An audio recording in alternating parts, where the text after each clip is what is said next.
to Desk Careers in Parent Information Session. For anybody watching us right now, you probably remember Andrew Wolhuter from his video, What They Don't Tell You in the Job Description and at the Job Interview. So Andrew, it is so exciting to have you here and so exciting to bring you to our parents at Desk Careers once again at Dubai English Speaking College. How are you tonight? Thank you so much. I'm so well. Thank you so much for having me, Maria. It's been an absolute pleasure sort of getting all of these things together. And I've really enjoyed that. Even though everything that's going on, what's happening now is we're making use of every single platform that we can. So a big shout out to you for keeping the momentum going and really still, trying to get videos out there so that we can still keep everybody engaged, which is so important. And I think it's so important as well because we can't control what's going on around the world, but we can control our reactions to what's going on around the world. And I think in keeping our youth and our parents and our community focused on those things that will help them self-reflect or help them develop themselves on a personal and professional level, I think is really important to keep us all going in the next few weeks and months. So it's absolutely. I think it's really, really cool that we can still engage people, and that sort of leads me into one of the first points that I was talking about when it comes to the whole COVID-19 thing, is that it's as tragic as it is with everything that's going on. It's so important and so valid, a lesson that everybody's going through collectively as a community, as a society, as citizens within Dubai, because you're right, were we ever prepared for anything like this? Were you trained on it? I wasn't trained on it. I didn't receive any training.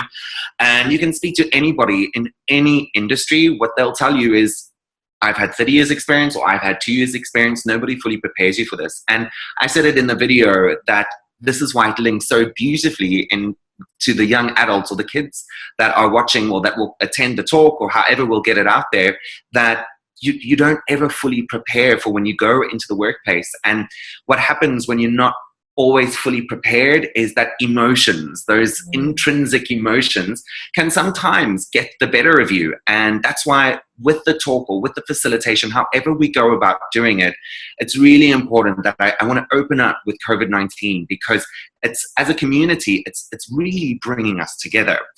And how it leads into just getting everybody prepared. And you know what, now more than ever is the time that we can't internalize things anymore. We have to communicate. And I think that's one of the biggest lessons that people are learning right now. Definitely not something that we actively learn. We don't sit down and have lessons on this. I think it's all about resilience as well. And resilience is not something that we can learn. It's an action, it's a verb, it's something that we do, and we only know Precisely. we do it well when we have to do it. So exactly. I learned a really good lesson today. I was listening to a podcast from Brene Brown, something I've actually also mentioned in the talk earlier. I absolutely love and adore Brene Brown. But what she was talking about today was that, our security, if you look at Maslow's hierarchy of needs, and it's not about throwing names or information out there, but one of the most basic human needs is security. And we don't have security right now. And it's what we're actually going through is anticipatory grief, because we don't know what the future is going to be. So if as a society or if as people we can get as much information as possible, I think that's really important. Really, really important. So Andrew, for those parents and those in the community that might not have had a chance to see your presentation that we sent across last week, can you just give us a recap on what you're really talking to us about in helping our youth and how we can support our youth in preparing them for things that really aren't on the job description, kind of like what we're going through right now? Absolutely. What I'll do is, in order for me to lead into that, I'll start with a little bit of information about me and where my career took me, so that I can sort of relay back and link that to some of the emotions that I experienced when I went through that. So if you go to the slide that is Who Am I? For those of you who didn't get a chance to watch the video, just a really quick overview of who I am, who you're talking to. My name is Andrew Wolhuter. I was born in South Africa. I have an absolute obsession with commercial aviation as well as anything learning and development. But commercial aviation was really what came out first off. So I joined South African Airways, where I was one of the youngest cabin crew members when I joined there. I then joined Etihad Airways in Abu Dhabi in 2008, and I stayed with Etihad for just over 11 years.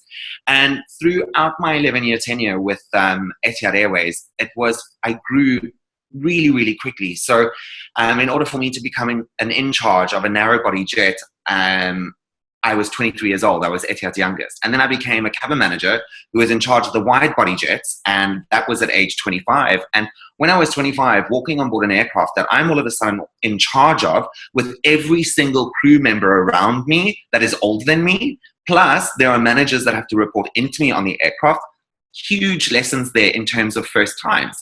So with Etihad, what happened was in 2016, I joined the learning and development part-time facilitator role, and I really got into how the brain functions, very scratching on the surface. I'm not a neurobiologist or a neuroscientist, but just scratching on the surface of emotions and how they really play a huge role, because we store our emotions in our body. And the core message, and I'll go through exactly what happens when you join a team and when you, all sorts of different things, but the core message that I wanted to get across, and that's what I finish off with, is the strong sense of self and strong sense of worth. So giving you a little bit of an overview about me, if we go into the next slide that says what happens when I join a team, is there is a model that I based this slide off, and that is Tuckman's model in terms of when you join a team for the first time. Oh, I forgot to mention, after Etihad, I joined Jumeirah as a learning and development manager, and then just over 1 year in my role, I got promoted to associate director, and I take care of the learning and development for 4 hotels. So stepping into a management position, stepping into a professional environment for the first time, what's going to happen is everybody's going to be friendly. Everybody's going to be super nice, because technically we're strangers. So it's not knowing who you are, not having that strong sense of self is really going to falter how you build relationships with people. And it's so important that you do build relationships with people. One thing that you're going to hear all the time is, and I love these sayings, is, if you love your job, you'll never work another day in your life, okay? There's always aspects of your role that you're not going to like. And it's very important that you find these networks of people that can support you in those areas. So what's going to happen?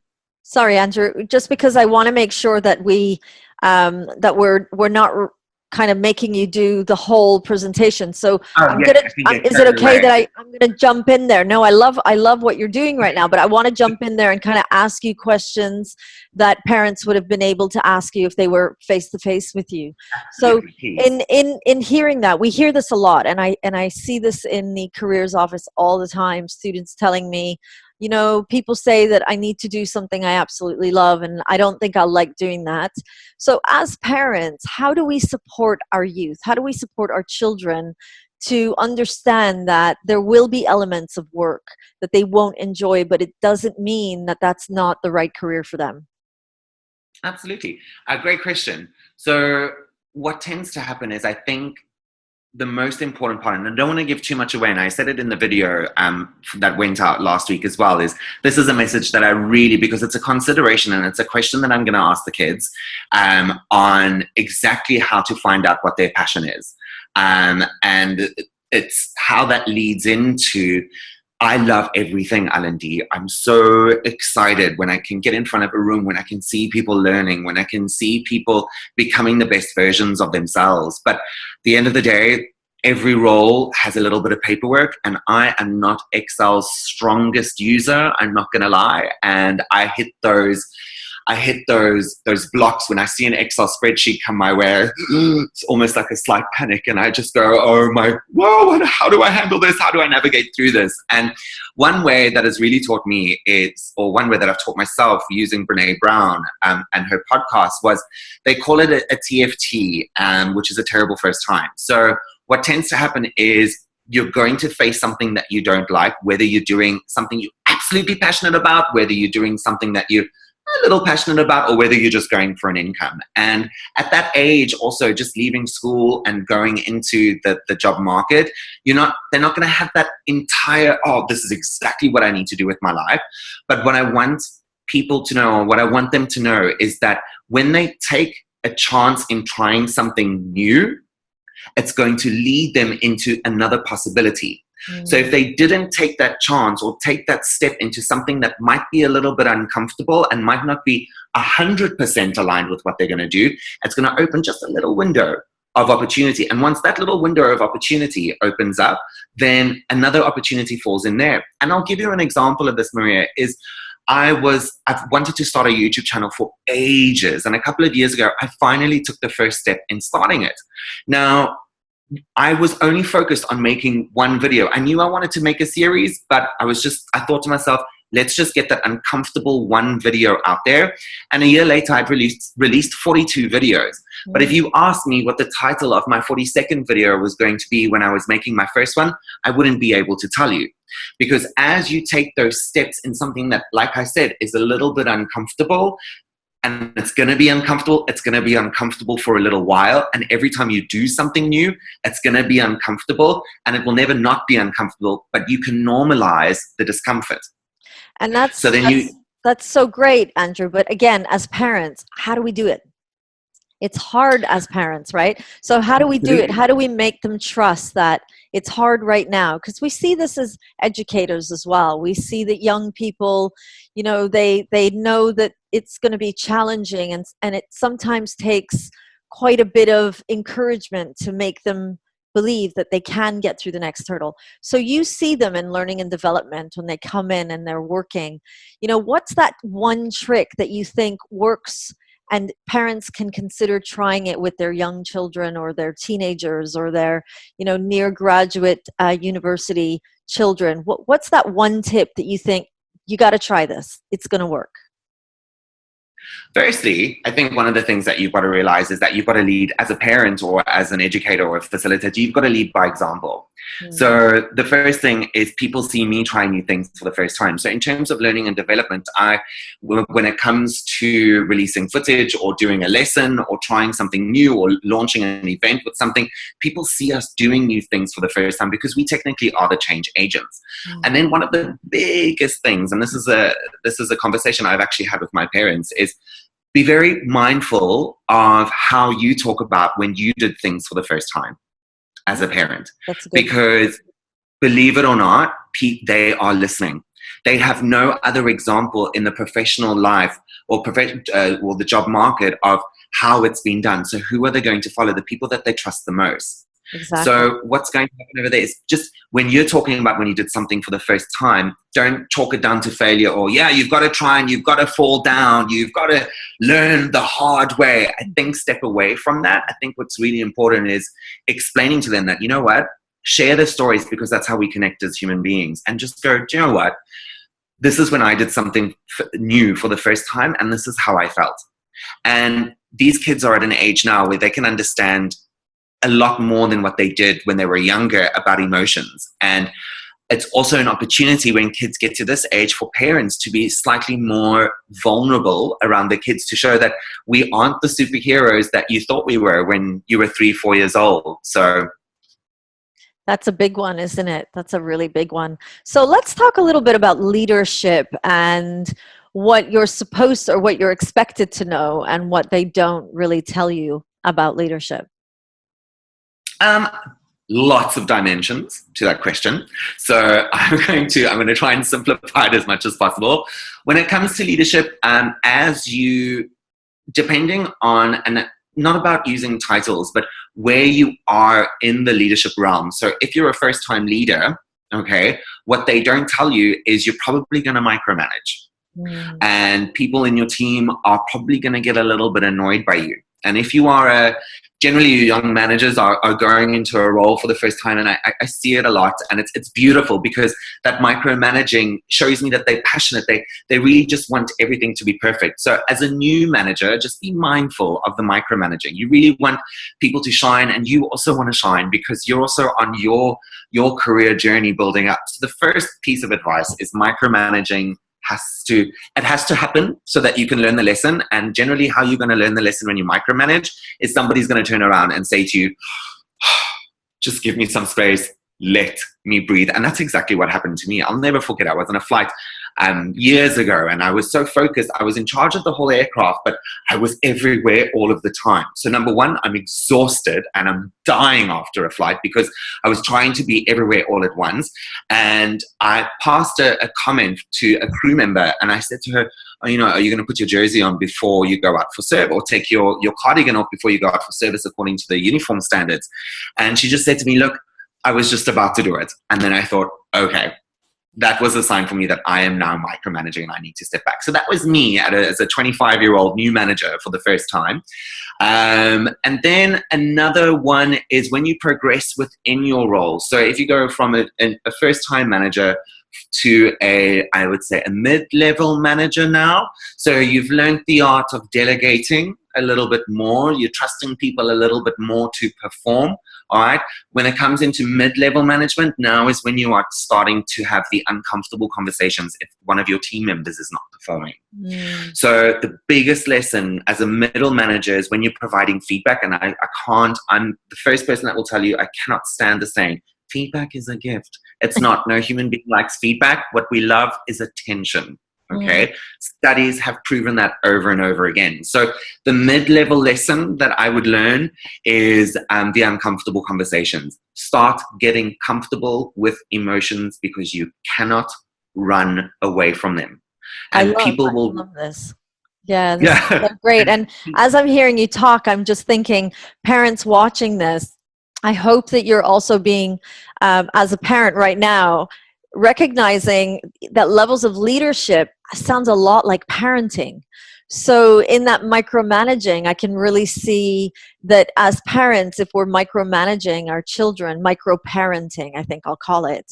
And going back to what you said before is that we're really role modeling to our children. So if we're preparing them for work, it's almost as if we're actually preparing them for if we're preparing them to go off to work, we're actually preparing them in our lifestyle right now for what kind of work might look like, because we all play these different roles. CEO of the household will probably be mom. She's probably also the CFO. She's probably also, taking on all these roles, and mom and dad take on different roles, and then you have different players. So it sounds a lot like parenting at home. And as a parent, I'm wondering, just reminding ourselves that we're not expecting our children to go from year 13 to a management level, but what we want to be able to identify is how can we support them on the journey. So in micromanagement, do you suggest then, Andrew, that we need to teach young people the difference between being micromanaged and being given the allowance like a middle manager ranking would do? Do you know what? Every young adult is going to be different. And the only time you actually learn something in your life is if there is an emotion associated to the lesson. So you can talk till you're coming blue out of your ears about micromanaging, okay? But the relationship that you have as a family within a household is going to be very different to the relationship and the family, essentially, that you build in the workplace. Okay. So the whole micromanaging thing, I would say have discussions about it, but use examples. Let them relate to something. Or if you see, depending on what your kid likes in the media in terms of people that they look up to, look at their meltdowns or their ways of micromanaging and things like that. Try and make it relatable. But micromanaging, and you can speak to any leader out there, you learned it on your own. It has to be made apparent to you. And you can tell them about, what's the word I'm looking for? Attributes to micromanaging. Like, oh, you'll probably be exhausted at the end of the day if you're micromanaging the whole day. Because you are. You mentally, you are at capacity when you get home at night. So if you're mentally exhausted, then that's a sign. If there's a little bit of anxiety where people are on edge and when they see you, that's a sign of micromanaging. So maybe talk to them about the signs, but the lesson of micromanaging, they'll learn on their own. And what about, I mean, understanding they might be on the other side of the fence. So how do we prepare them to be micromanaged? How do we prepare them to be in a situation at work? Because they don't teach you this, do they? You kind of have to learn No, they along the don't. way. So what are kind of the tips that you have for young people who might be used to the freedom of being, you know, mom's favorite or dad's favorite at home, to then going to work and understanding that they're being micromanaged and not to take it personal? Because you talked about get used to not, you know, get used to being uncomfortable and detach from your emotions. Absolutely. So how do we prepare them for those situations? Because we kind of cuddle them at home and coddle them and try to protect them, but then they have to go off to work one day. Absolutely. First and foremost is about the way that they establish relationships. So I'm just going to adjust my camera a little bit there. The way that they the way that they establish relationships with people is very, very, very important. So in today's day and age, it's all about expression. It's all about being a individual, and it's all about being authentic, and I totally agree with that. I'm all on board for it. There's a time and a place for certain things as well. So what tends to happen is you'll have your manager, and then you'll have the company's goals and values as well, and they generally do merge very, very well. But when you are in a situation where you're being micromanaged, look at the way and sit and reflect on how have I established these relationships. Has a behavior attribute of me, look intrinsically, signaled that I need micromanaging? So am I not reaching my targets? Am I not contributing enough in meetings? Look at the signs of, am I not giving enough in order for my manager to micromanage me? And if you've answered honestly no to those questions where I haven't really given any signs off that I should be micromanaged, then you've got to go to the next session of, okay,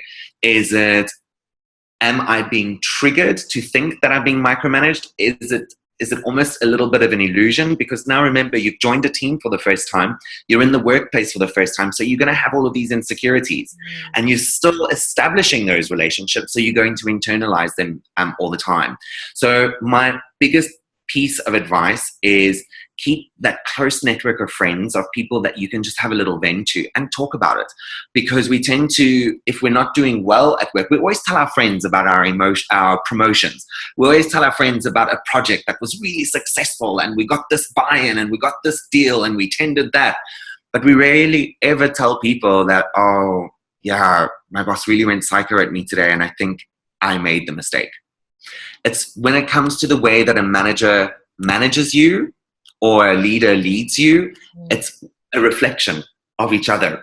So look for those attributes and be open to that criticism, because the projects, like you were saying earlier, where it's protected and, you know, mom or dad's favorite is the project that you're going to produce for the first or second time is probably not going to fit to every stakeholder that you have in a company.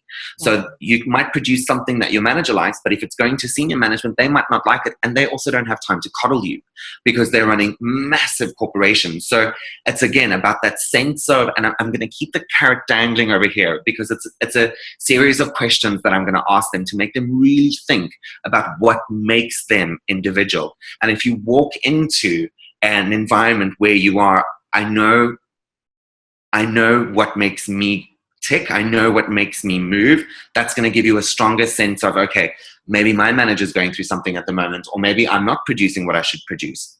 Amazing, amazing. Okay, I know I'm very conscious of the time, but let's talk about last two things right before we have to say goodbye for this session. So things they don't tell you in the job interview, and things nobody tells you to prepare yourself for work. What are the hardest two things you've seen young people or new entry-level people coming in struggling with, that you think, parents, if you're out there and you really want to help your children for that first job opportunity, you know, these are two things that I've seen that are the biggest obstacle or hurdle for them? Sure. One of them is imposter syndrome. That was one of the biggest and first lessons I learned when I was in the aviation industry for 13 years, and then I changed into the hotel industry. What was I thinking? Okay. Now, yes, very similar. At the core, it's all about guests. Absolutely, I get that. And learning and development, when it comes to developing people and how people learn and things like that, at the core is the same, but the way that the systems go about it, the way that the processes go about it is very, very, very different.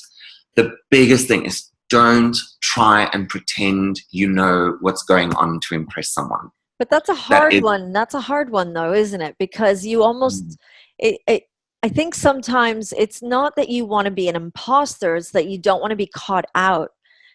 That's imposter syndrome. You think you're going to be caught out. Yeah, but how do parents support children to, because it's about transparency. It's about saying, hey, listen, I really am keen to learn. I don't get it. I won't even pretend to say that I can get that. But that takes a lot of courage to do. So how do we as parents teach that to our children to prepare them for this kind of obstacle when they come to work? If you've had the courage to come and tell me that you're willing to learn but you can't ace it, you've got the courage to go and Google for a couple of 30 minutes or 45 minutes to make a concerted effort and go, okay, so I'm struggling. This is what I've learned. Do you know anything, any tricks or hints that would get me to the destination faster? Okay. That's tip number one. Tip number two is and this might not take a lot of courage. It just also might even make it seem like you're more interested, is paint done. I use this term all the time. When one of my managers or directors or somebody is talking to me, I always ask them to paint what the finished picture looks like for me, what they have in their mind, because we're going to understand two very different results here. So I'm going to feel like an idiot if I'm showing you progress of what I'm doing and you're going, no, that's not it. So that's just going to feed into the insecurity of, oh, I'm still on probation. I'm only 3 months in. Oh, I'm not going to make it past probation. Ask people to fully paint the finished product for you so that you know where you're going. Do constant check-ins. Yeah, constant check-ins of, okay, so this is what I've done. This is where I'm going. Am I still going in the right direction? And that imposter syndrome takes about 5 different dimensions as well. And it's a really good read for parents out there when you step into a role for the first time, because what happens is your focus and your mental and what's in your conscious mind when it's happening is, I need to do this. I need to finish this. If I don't, they're going to think I'm a failure and I can't produce. And that's where your focus is. So what's going to happen is if there's any destructive behaviors that you have back in the background, they're going to come to the forefront when you're outside of work. Okay. So that's really, really something to be mindful of, is when you haven't felt or when you feel that you're not meeting the mark, what are you falling back on? Amazing. Are you falling back on your productivity and your hours? Are you falling back on your education, or are you falling back onto your sense of self? I love that. So again, I'm hearing this common thread is, let's teach our children how to self-reflect. Let's teach our children how to really look inward and grow and develop, become self-aware.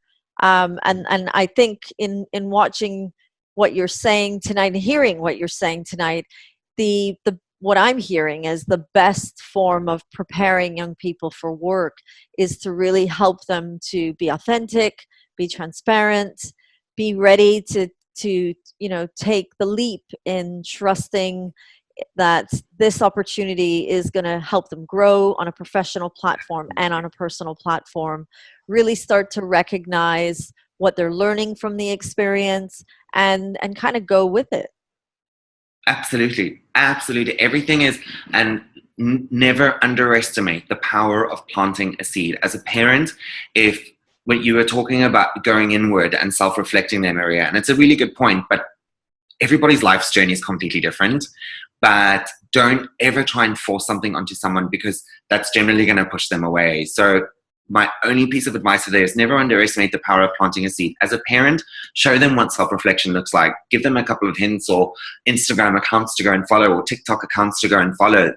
Absolutely. But don't think that just because they're not applying what you've shown them now, that they're never going to apply it. I always say a lesson in life is like a party. You've always got those friends that are going to arrive early and help you prepare for the party. Then you're going to have most of your friends arrive on time. And then you're going to have a couple of friends that are going to arrive 2 hours late and go, hey, you're still going. And that's what happens when all of the lessons that we give to our kids is, I say our kids, I don't have kids, but when you give to the kids these lessons, we expect them to learn this right now and right here. But you forget that it's also taken you time to learn it. the most important thing is when they are going through this, and they will, you can prepare them for it, but you can't stop them from or protect them from going through it, is have comfort, or, take pride in the fact that you've established relationships that keep open communication with them. Amazing. Because they might speak to their friends, but if they can come and speak to their parents and they won't feel ashamed because they've made a mistake in the work, in their career, about coming to talk to that about their parents or to their parents, that's really where they're going to learn the lessons, because now that seed that you planted has grown, it's been chopped, and now they're coming for a little bit more watering. Amazing, Andrew. Amazing. So it's just been so fantastic talking to you. It's been, I loved watching the talk that you sent us on video, and I can't wait for the students to see what you have for them in the next few weeks. So really, really excited. How can we reach you if we're a parent watching this and we want to learn a little bit more, or we want to ask you some questions? How can we reach out to you, Andrew? Where can we find you? Absolutely. There's a couple of platforms that you can reach out to me. On a professional setting, there is my LinkedIn, so that's Andrew Wolhuter, and I think you can post it with this video as well. Yes, definitely. My LinkedIn and my Instagram. I think that's the easiest. I'm pretty much on those most of the day. So send me a message, send me a networking request, and I'll be happy to share any information with you. So fantastic. Thank you so much, Andrew. So for any parents watching this video right now, I'm really excited because Andrew is also going to be presenting to our students across the college. So have a look out in the next few weeks on Show My Homework, and we'll be presenting these amazing tips that Andrew's going to be offering students in preparing them for the world of work. So once again, Andrew, thank you so much. And thanks, Maria. We'll talk to you again really soon.